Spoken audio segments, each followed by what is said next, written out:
Hey there, how there, ho there, Chef Cutter down and welcome you to yet another Cutter Top to Sports video. Today we're going to be looking at a hockey list. We're going to be looking at the top 10 best NHL free agent signs of all time. We talked about the best trades of all time. Now we're talking about the best, excuse me, as a hiccup, free agent signs of all time and all that. So let's drop in. All right. Number 10 is Brian Rafalski with the Detroit Red Wings, 2007. This doesn't seem to be a super move, but it was a big move whatsoever. As Brian Rafalski was this big guy with the Devils, winning a couple of Stanley Cups, especially in 2000 and 2003. But Rafalski went to Detroit. He was a Michigan native. Well, he played for the University of Wisconsin, but he did well. His depth to the Detroit defense helped, and they were the 2008 Stanley Cup champions. Number 9 is Ray Bourque, 2000. Ray Bourque was traded by Boston to Colorado for a few players like Brian Rolston. But the fact of the matter is that the Avalanche signed him. They missed the chance to win the 2000 Stanley Cup. But then, Ray Bourque could have went anywhere he wanted free agency, even back to Boston. But he didn't think that way, so he signed with Colorado. He re-upped his contract. And lo and behold, the Avalanche won the 2001 Stanley Cup over the Devils in Game 7.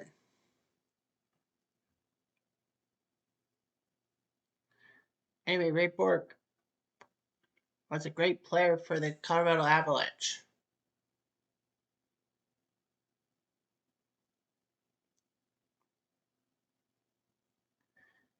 And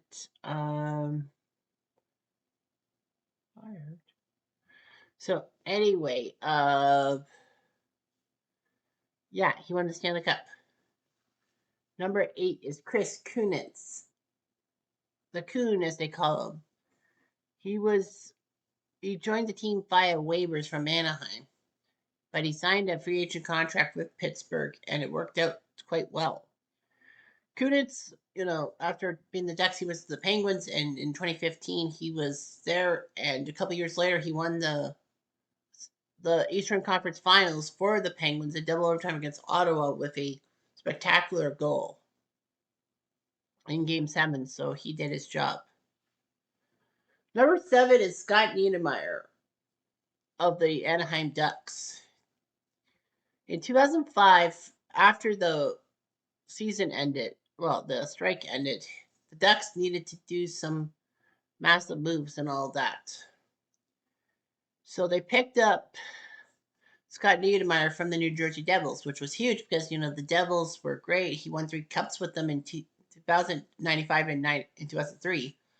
But Scott had an incentive because his brother Rob was a center for the Ducks. So he decided to join his brother and all that.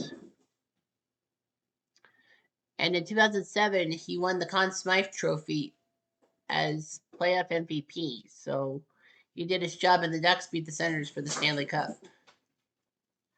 Number 6 is Brett Hull, 1999.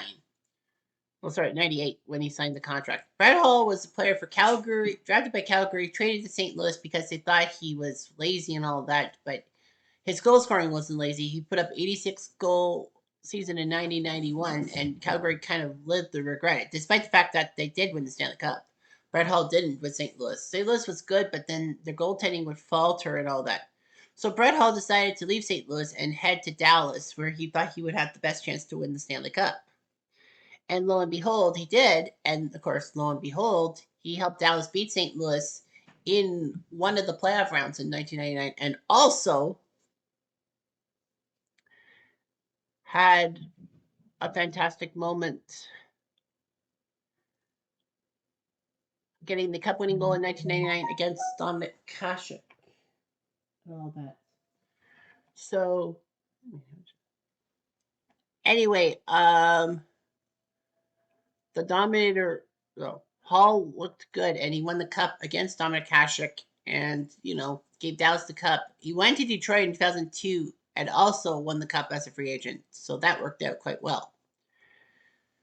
Speaking of Dominic Hasek, that's who number 5 is, ironically enough. So Hasek was was this player. Chicago drafted him in 1983, and then 8 years later, when the Iron Curtain opened up, he got to play NHL hockey.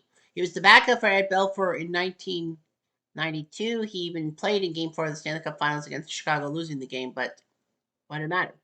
Chicago needed to go with Ed Belfour, and with the expansion draft rules in play, they needed to trade him. So they traded him to Buffalo for a fourth-round pick, which was Eric Daze, and it worked out when he was healthy. Hasek would be decent for Buffalo, and then Grant Fuhr was traded from Toronto to Buffalo for Dave Anderchuk. So Hasek would be the backup to Grant Fuhr. Fortunately, though, Grant Fuhr injured himself in 1994, and Hasek came through with a big time move to being the star goalie. And 2 MVPs later, he was big for Buffalo. But he wanted to win a Stanley Cup. Buffalo had a chance in 1999, but you know who ruined it, and that was Brett Hall. Hasek would head to Detroit, saying that the team had muscle and all that. And then it contributed to Detroit's 2002 Stanley Cup run. I mean, they picked up Luke Robitaille from the Kings, Brett Hull from Dallas, a few other players. I can't remember off the top of my head. I would say Thomas Sandstrom, but I'm wrong. But yeah, Norman Hasek was the backbone and got Scotty Bowman his 9th Stanley Cup as head coach. So it worked out. Hasek would then leave for Ottawa and was good for Ottawa until the 2006 Olympics. He had a massive injury, and that ruined the Senators and all that. But Hasek came back to Detroit and helped them win the 2008 Stanley Cup. So that free agent signing in 2001 worked out quite well. Number 4 is Marian Hossa of the Blackhawks 2009. Marian Hossa was this key player for Ottawa out of Slovakia, and then once his contract ended, he headed to the Pittsburgh Penguins for the 2007 season. He played for Pittsburgh, got them to the 2008 Stanley Cup Finals, played in the final, but lost to Detroit in 6 games. But then when his contract came up, he decided to sign for Detroit. He kind of was title chasing. Why wouldn't you know it? That 08-09 Stanley Cup was won by Pittsburgh over Detroit. So Hossa had basically switched teams for nothing. He could have had a ring. So, well, he had a 1-year deal. So he decided to go to Chicago. Not a bad idea.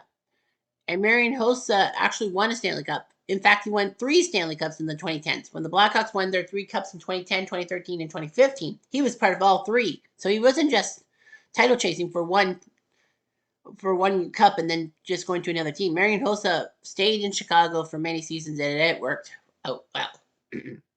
Number 3 is Ed Belfour, Dallas 97. Ed Belfour was this guy coming from the University of North Dakota. The Blackhawks signed him as a free agent. He played some games in 1990, but was still eligible to be Rookie of the Year in 1991, which he was. 43 wins, which was amazing. He won the Vezina for best goalie. Unfortunately, though, the first round of the playoffs were not kind to the Blackhawks as they fell to those pesky Minnesota North Stars. Belfour got to the Stanley Cup Finals in 92, but couldn't beat Pittsburgh.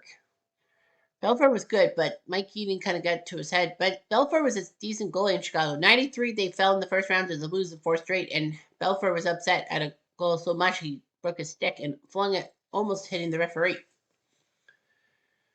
So he wasn't going to get well in Chicago. So Dallas, well, he got traded to San Jose from Chicago, but then he was a free agent. So Dallas snatched him up in 97 and it worked. Dallas had star goalie. I mean, no disrespect to Andy Bogue, but yeah, Belfour was the Stanley Cup champion in 1999. Consistent playoff success. Hell, he even came to Toronto and all that.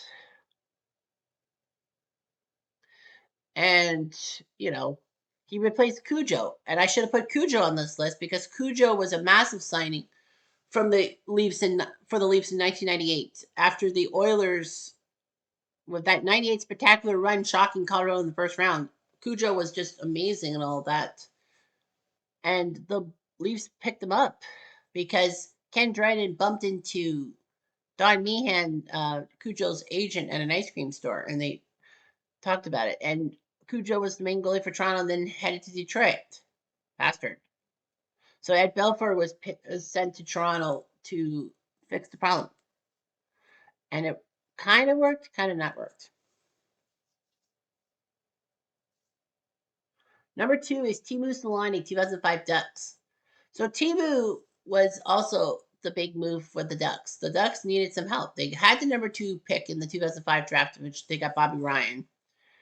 And then they picked up Scott Niedermayer and Teemu Selanne on free agency. Well, this wasn't Selanne's first go around with the Ducks. In 1992, he managed to get from Finland to the Winnipeg Jets, helped the Jets do well in 93, make the playoffs, and then he won Calder Trophy with 76 goals. Can you believe that? The Ducks would pick up Teemu in 96 at the trade deadline from Winnipeg because Winnipeg kind of knew their time was up in Winnipeg and they were headed to Phoenix. So they wanted to send Selanne to a team that could help out, and he went to the Ducks. And then in 2003, after his contract with the Ducks was up, he headed to Colorado to join Joe Sakic and a few other players and Paul Kariya to win a Stanley Cup for Colorado. But if that failed, Kariya would not get anywhere near it. So Selanne was signed back to Anaheim in 2005, and it worked. He had a lead scoring instrumental in the championship run, so Teemu finally got the cup. He so wanted for Finland. And number 1 is Zdeno Chara, the Seaman, Boston 2006. I thought it was a trade, but absolutely not. So Zdeno Chara was this good defenseman in the Islanders system, but then they traded him to Ottawa for the one of Alex Yashin in essence. So Chara played for Ottawa for like 4 years. He was the tallest 6'9" glass of water. And then Boston, after the 2006 season, said we had to have him. So they signed him to a free agent deal. He helped Boston's blue line, and Chara got rewarded with the Stanley Cup in 2011 as team captain. So he was happy about it. Of course, you don't want any Ottawa fan or Boston players to do well if you're a Toronto Maple Leafs fan like yours truly. But that's the way it goes. All right, so I'm Jeff Diamond. Adieu.